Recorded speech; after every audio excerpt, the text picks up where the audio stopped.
Hi happy morning. It's Monday morning. நேற்று எங்கள் ஊர் சைடில் நல்ல மழை, அதனால் மார்னிங் கிளைமேட் சூப்பராக இருந்துச்சு. மொட்டை மாடியில் ஒரு வாக் போயிட்டு பிளாக் காஃபி குடிக்க வந்தாச்சு.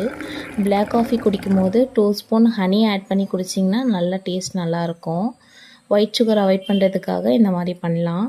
பட் வெயிட் கெயின் இருக்கவங்க இதை அவாய்ட் பண்ணிடலாம்.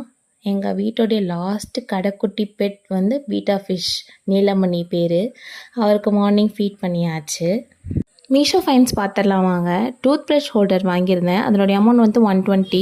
ஆல்ரெடி 2 பீசஸ் வாங்கியிருந்தேன். நல்லா இருந்துச்சு. 6 மந்த் ஆனாலுமே ஃபேட் ஆகாது. அதனால் அகெயின் ஆர்டர் போட்டிருந்தேன். இது வந்து கெஸ்ட் பெட்ரூம் பாத்ரூம்காக வாங்கியிருந்தது. ஒன்று வந்து யூஸ் ஆகிடுச்சு. இன்னொன்று வந்து என்ன பண்ணலான்னு யோசிக்கும் போது கிச்சனில் வந்து ஸ்பூன் ஹோல்டராக யூஸ் பண்ணிக்கலாம் அப்படின்னு சொல்லிட்டு அம்மா சொன்னாங்க. அதனால் ஸ்டிக் பண்ணிகிட்ருக்கேன். அதுக்கு ஒரு ஸ்டிக்கர் கொடுத்துருக்காங்க. ரொம்ப ஸ்ட்ராங்காக இருக்குது. கண்டிப்பாக ஒரு 30 to 40 ஸ்பூன்ஸ் வந்து தாங்கும். அந்த மாதிரி தான் இருக்குது. உங்களுக்கு வேணும்னா ஆர்டர் போட்டுக்கோங்க.